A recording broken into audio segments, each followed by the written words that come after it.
ඒක නිසා මේ ඒක නත් බලන්න. ඊට පස්සේ මම මේ පොඩක් ඊළඟට කතා කරන්නම් මේ බයෝ වල දෙවෙනි ස්ථානයේ අනිපෙකන අර පළවෙනි ස්ථානෙක කෙනාට දෙන්න බැරි. මම ඊළඟ දවසේ ළමයා ගෙන්නන්නම් පන්තිරම වීඩියෝ එක නම් දාලා තිබුණා ගෲප් එකට ඔය කට්ටියන්ගේ තංගල්ලේ පන්තියේ කතා කරපු එක. බයෝ දෙවෙනි ස්ථානයේ පසුදු තෙරෙජ්ජවිල මධ්‍ය මහාවිද්‍යාලය.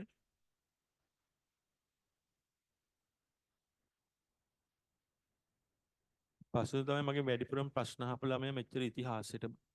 ඒ කියන්නේ හැමදාම මොකක් හරි ඒ කියන්නේ බැරි කිසිම කොටසක් ඉතුරු කරගෙන යන්නේ නැහැ. ඉතුරු කරගෙන ගියත් ඊළඟ දවස් ඇවිල්ලා ඒක යා වැරද්දක් නෙමෙයි මම මේ කියන්නේ. ඒතර එහෙම ඇහුවම Tamanට මොකුත් ගැටලුවක් ඉතුරු වෙන්නේ නැහැ. ඕන තරම් ප්‍රශ්න අහලා ඇති. සමහරලාට අහලා ගිහලා ෆෝන් එකටත් මෙසේජ් එකක් දානවා මේක කොහොමදයි කියලා. ඒ තරම් ප්‍රශ්න අහලා තියෙනවා.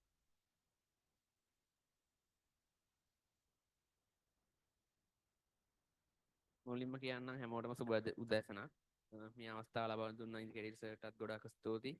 ඒ වගේම මේ රිසල්ට් එක ගන්න දායක වුණ මම ටෙලිජුවල් ඉස්කෝලේ ටෙලිජුවල් සෙන්ට්‍රල් එකේ ඒකේ ගුරුවරුන්ටත් මගේ අම්මා තාත්තටත් අක්කටත් අයියටත් මගේ යාළුවන්ටත් හැමෝටම ස්තුතියි. මුලින්ම කියන්නම් මේ පන්තිය තෝරගන්න හේතුව මම පන්ති තුනකටයි සහභාගී වුණේ. ඒ කියන්නේ කෙමිස්ට්‍රි වලට එකයි, බයෝ වලට එකයි, ෆිසික්ස් වලට එකයි. පන්ති දෙක තුනකට ගිහිල්ලා බැලුවා. මුල්ම සති දෙක තුනේ වගේ. එතකොට තේරුණා ඉන්දිකේටර් සර් පළවෙනි දවසේ ආවේ නැහැ ඩෙන්ගු හැදිලා තිබ්බේ සර්ට. ඒ වුණත් අපි ඇව්වේ නැහැ සර් ගැන විස්තරයක් කියලා තමයි මේ යන්න දුන්නේ. ඊට පස්සේ මම එදායින් අතෑරියේ නැහැ. මම ඊළඟ දවසේ ඇවිල්ලා බැලුවා සර් ක්ලාස් එකට. එදා සර් කතා කරපු විදිහින් තේරුණා. සර් ලෙඩ වෙලා හිටියත් ක්ලාස් එකට එන සර් කෙනෙක්. ඒකට මාර ස්තුති කරන්න ඕන. ඒ දෙවෙනි දවසේ මට තේරුණා මේකෙන් වැඩක් කරගන්න පුළුවන් කියලා. ඊට පස්සේ දිගටම ආවා. ක්ලාස් කට් කරලා නැහැ. මං හිතන්නේ එක දවසක් වගේ එන්න බැරි වුණා. මොකක් හරි හේතුවක් නිසා. ඒ ඇරෙන්න ඒ ලෙවල් වලට නම් වෙනා නම් කවදාවත් කට් කරලා නැහැ. මොන හේතුව තිබිලත්. මල ගෙදර දාන විතර එනවා. පේපර් හැමදාම ලියනවා. පේපර් කට් කළත් තිබ්බ එක දවසක් අර ගම් වතුර නිසා කට් කරලා කියන්නේ එන්න බැරි වෙලා නැත්තම් අනිවාර්යෙන් එනවා. මාර මාසයි සර්ගේ පේපරේ ලියන්න. සර්ගේ පේපරේ මාර ස්ටෑන්ඩඩ් එකකට හදන්නේ. කවදාවත් පස්වෙනි ප්‍රශ්නේ නම් හරියට පැය භාගයක් ඇතුළත ලියා ගන්න බෑ. සමතුලිතතාව ප්‍රශ්නේ. ඒ ගොඩක්ම අමාරු ප්‍රශ්නයක්. 150න් සමහර දවස්වල තියෙන 60යි 50යි 70 ඔය වගේ ගණන්. ඒක බය වෙන්න යන්නේ ඒක නියම ප්‍රශ්නයක්. මම හිතන්නේ මේ මෙතනින් හැමෝම එකගෙන ගොඩක් කට්ටිය ගැන මේ ප්‍රශ්නේ අමාරුයි කියලා. සර් ගැන කියනවා නම් සර් මුලින්ම පන්තිය පටන් ගන්න දවසේ ඉඳලම කියන්නේ පොඩි මේ කියන්නේ විවරණ ලියන්න පොතක් මේ මේන්ටේන් කරන්න කියලා. සර් අපිටත් කිව්වා ඒක මේක කොලේ කොටු වලට බෙදලා විවරණ පාස් පේපර් විවරණ ලියන්න උගන්වන දවස් ඉඳලා කරන ඒවා. කියන්නේ එදා ගිහිල්ලා එදා කරන්න කියලා නෙමෙයි. කියන්නේ සතිය ඇතුළත ඒ ටික කරලා ඉවර කරලා ඊළඟ සතියේ ක්ලාස් එන්න කියලා කියන්නේ. මමත් හැබැයි අර නිදුල කිව්ව එදිනදා වැඩ දිනදා කරන්න බෑ ඒක අමාරුයි කියලා. ඒක ඇත්ත. ඒක හැබැයි මම මුල් දවස් ටිකේ අර හැමෝම කියනවනේ දැන් ටීවී එකේ කතා කරන කට්ටිය කියනවා එදිනදා වැඩ එදිනදා කරන්න කියලා. ඒ වුණාට මමත් ඒක නිසා ඒක කරලා බැලුවා. මුල් මාසේ වගේ එහෙම කරගන්න පුළුවන්. ඊට පස්සේ ක්ලාස් එනවා. තව අමතර ක්ලාස් දානවා. එතකොට වැඩ වැඩි වෙනවත් එක මේ එහෙම කරන්න බෑ. ඊට පස්සේ ඒ සතිය ඇතුළත කරන එක තමයි ඇත්තටම හොඳ දේ. පන්ති උගන්නන එක එදාම ඇවිල්ලා පාඩම් කරනවා නම් ගොඩක්ම හොඳයි. නැත්නම් ඊළඟ දවසේ පාඩම් කරගන්න තියරි ටික හොඳට ඔලුවට දාගන්න. ඊට පස්සේ තියරි ටික ඔලුවට දාගෙන ඉවර වෙලා කලින් දවසේ උගන්වපු පාඩමේ තියෙන MCQ තියෙනවනේ පේසුරු වගේ ගත්තොත් ක්ලාසිෆයිඩ් කරලා තියෙනවා. අපිට ප්‍රශ්න හොයාගෙන විවරණ කරන්න පුළුවන්. ප්‍රශ්නේ කළා ඊට පස්සේ ඒක වැරදුනා නම් හරි ගියත් කමන්නේ වැරදුනත් කමන්නේ ඔයගොල්ලෝ 2027 නේ. එතකොට මුල කට්ටියනේ. වැරදුනත් හරි ගියත් ඒ ප්‍රශ්න ඔක්කොම විවරණය කරන්න සම්පූර්ණ ප්‍රශ්නෙම විවරණය කරන්න. මම ප්‍රශ්නේ විවරණය කරද්දී දැන් A4 එක මම සර් කිව්වේ 6කට බෙදන්න කියලා. ඒ වුණා මට තේරෙනවා මේක 6කට බෙදලා හරියන්නේ නැහැ. 4කටයි මම බෙදුවේ. ඒ 4ෙත් ගොඩක් පොඩ්ඩයි ලියන්න පුළුවන්. ඒක සර් කියන්නේ 6කට බෙදලා තව කොළ අමුණන්න කියලා. නැත්නම් පොඩ්ඩක් ලියන්න කියලා නෙමෙයි සර් කියන්නේ. මම 4කට බෙදලා තව කොළත් අමුණලා කොළ දිගට ඇමිනුවා. ඒක ගොඩක් ලියුවේ පරමාණු ලියුවේ පළවෙනි පාඩම නේ. ඒකේ අර ඉලෙක්ට්‍රෝනේ හොයාගත්තේ කවුද කියලා ප්‍රශ්නය අහලා තිබ්බොත් ඉලෙක්ට්‍රෝනේ ಗುಣ විස්තර කරේ කවුද? ප්‍රෝටෝනේ ಗುಣ විස්තර කරේ කවුද? කැතෝඩ කියලා පරීක්ෂා ඒක ඒ ආශ්‍රිතව ඔක්කොම ලියනවා. ඒ කියන්නේ යාන් හැල්ලක් වගේ හොඳට ලියන විස්තරය. එතකොට හොඳට මතක හිටිනවා. කියන්නේ ඒක පළවෙනි සැරේ ලියලා ඒක නැවැත්තුවේ නෑ. දැන් 2017 ප්‍රශ්නේ තියෙනවා නම් 2018 ඒ ප්‍රශ්නේම තියෙනවා නම් ඒ දෙවෙනි 2018 එක නොලියේ ඉඳී නෑ. ඒකත් ලිව්වා. එහෙමම ටික දවසක් ඉගෙන මාස දෙක තුනක් යනකොට මේ ප්‍රශ්නේ ඔක්කොම කටපාඩම් වගේ. ඒ කියන්නේ කටපාඩම් කියන එක නෙමෙයි ලියලා අත හුරු වෙලා තියෙන්නේ. එතකොට ටික මැදට හරියට යනකොට එහෙම අපිට තේරෙනවා ඒක ලියන්න ඕනේ මේ දැනුම තියෙනවා. ඒක නිසා ලිව්වා. හැබැයි ඒ ප්‍රශ්නේ නොලින් ඉඳී නෑ හැමතිස් දිගටම ලිව්වා විවරණ ලියන එක තමයි ඇත්තටම වැදගත් වෙන්නේ අනිත් විෂයන් දෙකටත් එහෙම බයෝ ෆිසික්ස් දෙකටත් ලිව්වා ෆිසික්ස් වල විවරණය කිව්වොත් විවරණය කියන්නේ ඇත්තට මේ ගාන හදන විදිය ඇතුළටම කිඳා බහින්න ඕනේ. කියන්නේ ඒක ඇතුලේ තියෙන තියරිය අවබෝධ කරගෙන ගානක් වෙන ගානකට සම්බන්ධ වෙන්නේ කොහොමද? තවත් ගානක් ඒකෙන් ඒ විදිය ගානක් එන්න පුළුවන් කොහොමද කියලා අපි හිතා ගන්න ඕන. කෙමිස්ට්‍රි වලත් එහෙම කෙමිස්ට්‍රි වල අර ඕගනික් එක තමයි ඇත්තටම සර්ගේ හොඳම පාඩම. ඒ කියන්නේ ඕගනික් එක සර් ලියවනවා මේ යාන්ත්‍රණ ලියවනවා පරිවර්තන ලියවනවා පරිවර්තන නම් මම ඇත්තටම ගොඩ දාගත්තේ මම සර් පළවෙනි දවසේ පරිවර්තනයක් දුන්න මට එදා ඩිම් වෙලා හිටියේ මේ කොහොමද කරන්නේ කියලා හිතලා කරන්න කියලා. මැස් කරන කට්ටිය කිව්වා මේ ත්‍රිකෝණමිතිය මොකක් හරි ත්‍රිකෝණමිතික අංක සාමය මොකක් හරි එකක් කිව්වා මට ඒ තේරුන්නේ නැහැ මම කොහොමද කරන්නේ කියලා. ඒ කට්ටිය කිව්වා මේ ආපස්සට හිතන විදිය පුරුදු වෙනවද ඒකෙන් පරිවර්තන පොඩ්ඩක් ලේසි. මම බැලුවා ඉතින් මම බයෝ කරන්නේ මම කොහොමද ඒක කරගන්නේ කියලා මම සර් හම්බෙලා ඉඳලා කතා කරලා ගියේ. සර් කිව්වා ඒක හරියාවි ගොඩක් කට්ටිය ඕක මුලින් හිතා ගන්න බෑ. පරිවර්තන ටිකක් තනියම කරන්න මාත් දෙන්නම් පරිවර්තන ටිකක් කියලා මට කිව්වා. හොමම ටික දවසක් යනකොට ඒත් මට තේරුණා මේ පරිවර්තන හරියන්නේ නැහැ. සර් බෝඩ් එකේ දාන හැමදාම සමහර දවස්වල පන්ති ඉවර වෙලා මේ පරිවර්තනය කරන්න ළමයි කියලා කියනවා. එතකොට පරිවර්තනය කරන ගොඩක් සමහරු කරනවා ඉක්මනට මට කරගන්න බෑ. මම ඊට පස්සේ කරපු දෙයක් තමයි පොතක් ගත්තා. පොඩි පොතක් අරගෙන පරිවර්තන ටිකක් මම ලිව්වා. ඒ කියන්නේ දැන් අපිට පුළුවන් නේ කාබනික ප්‍රතිකාරක දෙකක් දාලා පරිවර්තනයක් හදන විදිය. ඒ කියන්නේ මෙහෙම CH3 CH2OH කියලා ලියලා ඒකෙන් PCl3 PCC එහෙම දාලා දිගට ගිහිලා ලොකු පරිවර්තනයක් හදලා අන්තිමට මොකක් හරි සංයෝගයක් ගන්න දිග එකක්. ඒක අරගෙන ඒක පොලේ තියාගන්න අපි නවල කොහේ හරි හංගලා තියාගන්නවා. ආයෙත් සති දෙකකින් විතර මම කරේ ඒක ඒ කියන්නේ අර ප්‍රශ්නේ මම වෙන පොතක ලියාගෙන තිබ්බා. හැබැයි ක්‍රමේ ලියලා තිබුණේ නැහැ. ඊට පස්සේ මම හිතලා බැලුවේ මේ පරිවර්තනය මට කරන්න පුළුවන්ද කියලා. සමහර දවස්වල කරගන්න පුළුවන් වුණා. ඒ කියන්නේ මුල් දවස්වල කරගන්න බෑ ඒක. ඒ බැරි වුණා මම අර කොලේ හංගලා තිබ්බ කොලේ අරන් බැලුවා කොහොමද ඒක කරලා තියෙන්නේ කියලා. ඒක අන්න එහෙම තමයි මම පරිවර්තන කරේ. එහෙම මම පොත් දෙකක් විතර පරිවර්තන ලියලා තියෙනවා. يعني පරිවර්තන 100කට වඩා මම ලියලා ඇති. සර් දින ඒවට අමතරව පොත් දෙක ඉවර වෙනකම්ම ලියලා ඇති පරිවර්තන. එහෙම තමයි පරිවර්තන ටික හරි ගියේ. එතකොට අන්තිම කාලේ වෙනකොට මම පරිවර්තන කියන්නේ ඕගනික් ප්‍රශ්නේ පැය භාගයක් යන්නේ විනාඩි 15න් වගේ ඉවර කරගන්න පුළුවන්. කලාතුරකින් සර්ගේ පේපර් එකට දානවා පරිවර්තන ටිකක් කරගන්න අමාරුයි. ඒකට මේ පරිවර්තනේ නම් කරගන්න බෑ ඇත්තටම. මේ කියන්නේ අර හිස්තැන් පුරවල දිග ප්‍රශ්නයක් දෙනවා. ඕගනික් එකේ කියන්නේ විභාගයට එන්නේ නැති තරම් වෙන සංකීර්ණ කරලා. ඒ කියන්නේ ඒක අමාරුම කරනවා කියලා නෙමෙයි සර් කියන්නේ ඒක පුරුදු කරනවා. ඒ කියන්නේ පරිවර්තන හිතන විදිය පුරුදු කරනවා. ඒක කරගන්න බැරි වෙන දවස් තියෙනවා ගොඩක්. එතකොට ඒ වුණාට අනිත් ටික කරනවා. ඒක අත්හැරලා ගිහිල්ලා අනිත් ප්‍රශ්න ටික හරියට කරනවා. පේපර් කට් කරන්න එපා. පේපර් වලට දිගටම එන්න. තියරි පන්තියක් කට් කරන්න එපා දිගටම එන්න. තියරිය හොඳට දාගෙන පේපර් කරන් ජොයින් වෙන්න. නිදුල කිව්වා නිදුලට මුල් කාලේ තිබ්බේ 40 ගණන් 50 ගණන් කියලා. ඒ කියන්නේ යටම ඉඳලා ඇවිල්ලා තියෙන්නේ. හොඳටම දන්නවා කොහොමද කන්න ඕන කට්ට කියලා.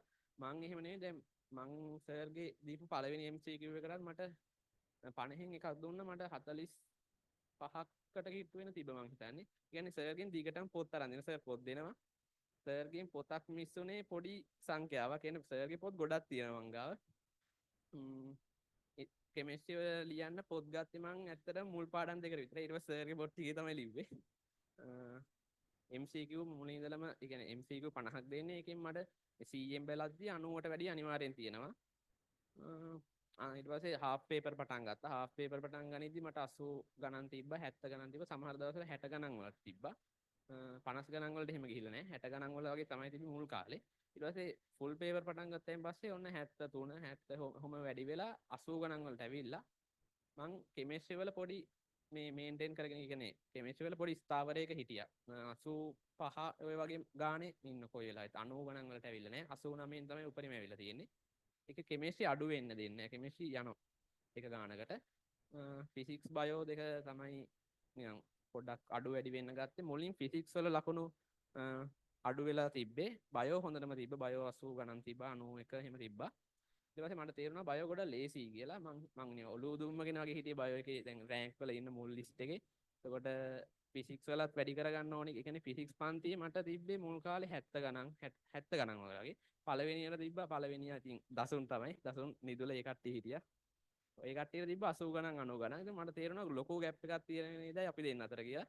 මම පොඩ්ඩක් හිතුවා වැඩ කරන්න ඕන කියලා. තව ඊට පස්සේ මම ටියුට් අරන් හැදුවා. සර්ගේ ආයි තියරි ටික බැලුවා. ප්‍රශ්න කරා, මොඩල් පේපර් කරා, පාස් පේපර් කරා. කළා ටිකක් උඩට ආව 80 ගණන් වලට වගේ. ෆිසික්ස් වැඩි කරගත්තා. ඒ ෆිසික්ස් වැඩි කරගන්න සම්පූර්ණ කාලය යොදලා බයෝ අත්හැරලා හිටපු නිසා බයෝ වැටෙන්න ගත්තා. බයෝ 50 ගානට මඩු වුණා. මැද හරියේදී. ඒ කියන්නේ රෑන්ක් ලිස්ට් එකේ මුල් 10 අතර ඉඳපු එක්කෙනා මුල් 1 2 3 4 ඉන්දියා. හිටපු එක්කෙනා 16ට විතර බැස්සා. හොඳටම දැනුනේ ඒ කාලේ MCQ 30කට විතර අඩු වෙලා. ඊට පස්සේ බයෝ ආයි පාඩම් කරන්න ගත්තා දවස් දෙකක් විතර දාගෙන. ඊට පස්සේ බයෝ ආයි හදාගත්තා 60 ගානකට වගේ. ඒ කියන්නේ 60 ගානකට වගේ ගත්තට ඒ කියන්නේ බයෝ අපේ පන්තියේ අමාරුයි. ඒ කියන්නේ 70 ගණන් වල තමයි මේක තිබ්බේ. මං කවදාවත් පන්ති තුන මිස් කරගෙන නැහැ. පන්ති තුනේ දිගටම ගියා. සර්ගෙත් එහෙමයි. සර්ගේ පන්තිය ගැන කියනවා නම් සර් කියලා දෙද්දි අර අවධානය වෙන පැත්තකට යන්න දෙන්නේ නැහැ. සමහරව ඉන්නවා දැන් පන්ති උගන්වනවාට කතා කරනවා නිදා ගන්න කියන්නේ කලින් දවසේ පාඩම් කරලාද වෙන මොන හරි කරලාද දන්නේ කොහමද නිදා එහෙම කියවල අත දික් කළම කියනවා කහ පාට ෂර්ට් නැගිටින්න කියන්නේ සාමාන්‍ය සමහර වෙලාවට කියනවා එහෙම මේ කරාම මට පොඩ්ඩක් ලැජ්ජාවටත් ඒක කට්ටිය නැගිටිනවා එතකොට අවධානය මිස් වෙන්න දෙන්නේ නැහැ සර් මේ CCTV එකක් තියෙනවා එතනින් බලාගෙන ඉන්නේ එතනින් බලාගෙන කියනවා කහ පාට ෂර්ට් නැගිටින්න එහෙම කියනවා එතකොට අර අපිට අවධානය මිස් වෙන්න දෙන්නේ නැහැ ෆෝන් එකක් පාවිච්චි කරලා දැක්කොත් කියනවා මොකද දාගන්නේ කියලා ඒ වගේ තමයි කියන්නේ සර්ගේ තියරි පන්තියේ කියලා දෙන දේ සර් හරියටම කියලා කියන්නේ අර රිසෝස් බුක් එක තියෙනවනේ කෙමිස්ට්‍රි වලට ඒකේ තියෙන කරුණු විතරක් නෙමෙයි සර් ඒකේ තියෙන කරුණු වලට අමතරව මේ විෂය නිර්දේශයේ ගෑවිත දැන් අහුමුළු වල තියෙන දැන් අර නිදුල කිව්වා වගේ හැම එකම කියලා දෙනවා ඇත්තටම අර ඉස්කෝලේ කියලා දෙන ඒවටත් අමතරව සර් කියලා දෙනවා මේ අර ඒ ප්‍රශ්නේ කොහොමද හරියට කරන්න ඕන පොඩි අවබෝධයක් අපිට ලබා දෙනවා ඒක ඇත්තටම වැදගත් වෙනවා කරන්නට සමතුලිත දෙකක් තියෙන ඒවා මට ගොඩක් අමාරු වෙලා තිබ්බේ මම සර්ගෙන් අහුවා පස්සේ කොහොමද කරන්න කියලා සර් විස්තරයක් කිව්වා ඊට පස්සේ මම ඒ වගේ ගානක් හරි කලින් පේපර් එක තිබ්බ එකක් අරගෙන බැලුවා කොහොමද කරන්නේ මේ මාකින් එකත් එක්ක බලලා මම ඒක හදාගත්තා ඊට පස්සේ ඊට පස්සේ දවසේ ඒක හරි ගියා ඊට පස්සේ සතියේ හරි ගිහිලා තිබ්බේ ප්‍රශ්නේ ඔය විදිහට තමයි කරන්න තියෙන්නේ ඊට පස්සේ අර ප්‍රැක්ටිකල් කරන්න ඕනේ ඉස්කෝලේ යන්න ඕනේ දිගට මම ඉස්කෝලේ දිගටම ගියා 89ක් විතර ප්‍රතිශතය තිබ්බා මගේ 180 බලනවා කියලා තිබ්බ නිසා දිගටම ගියා ප්‍රැක්ටිකල් ටික කරන්න අන්තිම කාලේ ගෲප් එකක් වගේ හදාගෙන ගියා සතියට දෙපාරක් විතර ප්‍රැක්ටිකල් ටික කරගත්තා ෆිසික්ස් වලයි කෙමිස්ට්‍රි වල ප්‍රැක්ටිකල් ටික ඇත්තටම වැදගත් ඒකේ මුල් කාලේ අර අනුමාපන ප්‍රැක්ටිකල් එහෙම කරගත්ත ඒ කියන්නේ ළමයි ඔක්කොම එන දවස්වල වගේ අනුමාපන ප්‍රැක්ටිකල් එක හොඳටම කරා. ඒ කියන්නේ බියුරේට් එක අල්ලන විදිය හරිම ක්‍රමයේ මෙහෙම අර අතින් අල්ලන විදිය හරියට කියලා දෙනවා. ඒව දැනගන්න ඕනේ ඇත්තටම. ඊළඟට පිපෙට්ටුව පාවිච්චි කරන විදිය හෝදන්නේ මුලින් ආශ්‍රිත ජලයේද නැත්නම් තනුක බස්මයකින්ද එහෙම කොහොමද හොදන්නේ ඒවා හරියට කියලා දෙනවා ඉස්කෝලෙන් ප්‍රැක්ටිකල් ටික කරගන්න පුළුවන්. ඒ නැතත් සර් ඒ ප්‍රැක්ටිකල් එක කරද්දිත් ඒක කියලා දෙනවා. සර් උත් ප්‍රැක්ටිකල් ටික කරනවා කියන්නේ කියලා දෙනවා අපිට.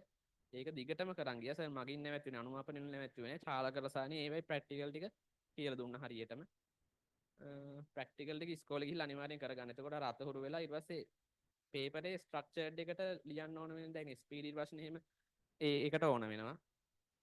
එතකොට අර හොඳට මතක තියෙනනේ පාටත් එක්කම දැන් සංකීර්ණ වල පාටත් එක්ක අපිට ඔළුව දැක්කම ඒක අපි කරාම හොඳට මතක හිටිනවා. එතකොට පේපරේ ලියන්න ලේසි. මම තමයි කියන්න තියෙන්නේ සර්ගේ පන්තිය ගැන කිසි බයක් තියාගන්න එපා. දිගටම එන්න. ඒ කියන්නේ වෙන පන්ති දෙක තුනකට යන්න ඕන කියලා මම කියන්නේ ඒක තමන්ගේ පෞද්ගලික කැමැත්ත. හැබැයි මම නම් එහෙම ගියේ නෑ. සර්ගේ පන්තියට දිගටම ආවා. සර්ගේ පන්තියෙන් ඇත්තටම වැඩක් කරගන්න පුළුවන්. අර කිව්වා වගේ ප්‍රශ්න ඇහුවා කියන්නේ මට ප්‍රශ්නයක් තියාගෙන ගෙදර යන්න හිතෙන්නේ. ඒක නැවතිලා අහනව නැත්නම් ඒක නැවතිලා අහගන්න බැරි වුණොත් කොලේක ලියන් ඉන්න මට අමතක වෙන නිසා කොලේක ලියාගෙන ඇවිල්ලා ඊළඟ දවසේ අහනවා. කියන්නේ මුල් කාලේ තමයි ගොඩක්ම දිගට කොලවල ලියන් ගන්න. පස්සේ පොතක් අරන් ඇවිල්ලා එහෙම ටියුට් එක අරන් ඇවිල්ලා එහෙම අහගන්නවා. ටියුට් එකේ හදාගන්න බැරි වුණ ගාන තියෙනවා නම් ඒවත් අහගන්නවා. ඒ කියන්නේ නිකන් ගණන් මිස් වෙන්න දෙන්නේ නැහැ. එතකොට අර MCQ එකකට විතර ලකුණු අඩු වෙනවනේ. ඒක පොඩ්ඩක් තේරුම් අරගෙන ප්‍රශ්න අහලා සර්ුත් බැහැයි කියන්නේ කියලා දෙනවා. කන වෙලාවෙත් බත් කන ගමන් වුණත් කියලා දෙනවා ඒක. ඒකට ගොඩක් ස්තුති කරන්න ඕන. ඒ වගේ තමයි කියන්නේ. ඒක වගේ හොඳ යාළුවෝ ටිකක් හම්බුණා. පන්තියේ ඉස්කෝලේ මේ වල් වදින්න දුන්නේ. ගත්ත හරියට පාරි ගියා. ඒ කියන්නේ වැඩ කරන සෙට් එකක් හම්බුණා. හොඳම යාළුවෝ ටික.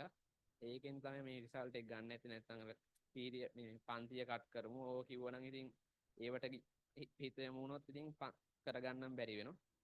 ඒ නිසා වෙලට කියන්න තියෙන හොඳ රිසල්ට් එකක් ගන්න. සර් ගාවට එන සර් විශ්වාස කරන්න. කට්ටිය කිව්වත් සිලබස් කවර් කරන්න නැහැ කියලා. ඒ විශ්වාස කරන්න එපා. සිලබස් එක ඕනමටත් වඩා කලින් සර් ඉවර කරලා තියෙනවා. කිසිම අඩුවක් කරන්නේ නැතුව ඔක්කොම කරලා තියෙනවා. ඒ කියන්නේ දැන් ඕගනික් වල එහෙම සර් කියලා තියෙන කොළ 14ක් ලියන්න කියලා. කොළ 14ක් ලියන් ඉන්න කියලා.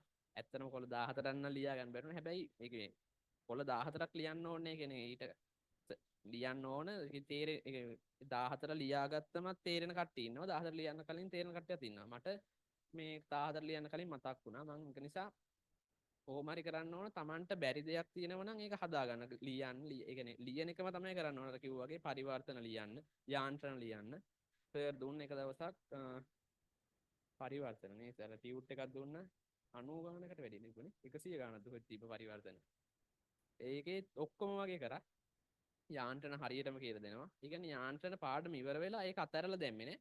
අන්තිම පාඩමට යනකම්ම ගිහිල්ලා යාන්ත්‍රණ දෙනවා. සර් ක්ලාස් එක ඉවර වෙන කලින් මේක පුළුවන් නම් කරන්න පුළුවන් කෙනෙක් ඉන්නවනම් කරලා අත උස්සන්නේ එහෙම කියනවා. එතකොට අර පරණ දේවල් උත් මතක් වෙනවා. ඊට පස්සේ ක්ලාස් එකේ ඩිස්කෂන් එක දෙනවා. ඩිස්කෂන් එකෙත් මුල් දවස් ටිකේ දිගටම හිටියා. අන්තිම දවස් දෙක තුනේ ඔය වගේ ටිකක් කැරෙන්න ඩිස්කෂන් එකේ ඉඳියා. ඩිස්කෂන් එකේ ඉඳලා නිකන් හිටියේ නේ. දැන් ගොඩක් කට්ටිය ඩිස්කෂන් එකේ ඉඳලා කතා කරනවා අනිත් කට්ටියත් එක්ක එහෙම කරේ නෑ මම කරේ විවරණේ ලියන එක ඩිස්කෂන් එක වෙලාවේදී සර් ඩිස්කස් කරනවා අපි විවරණේ ලියනවා ඒ බැරි දෙයක් තියෙනවා සර් කියන දේ අහන් ඉන්නවා ඇත්තටම ලොකු දෙයක් කරගන්න පුළුවන් පන්තියේ මාකින් එකකුත් දෙනවනේ ඊට පස්සේ පේපරේ ලියලා ගෙදර ගිහිල්ලා වැරදිච්ච දේවල් ටික බලලා MCQ වැරදුනේ මොනවද කියලා ඒක විවරණය කළා ලොකු විවරණයක් කරා ඇත්තටම මේකේ හොඳ අවබෝධයක් එන විදිහට පේපරේ මාකින් එකෙන් බලලා හදලා ඒ විදිහට තමයි වැඩ කරේ. ඉතින් ඔයගොල්ලන්ට හොඳ ප්‍රතිඵලයක් ගන්න කියලා ප්‍රාර්ථනා කරනවා.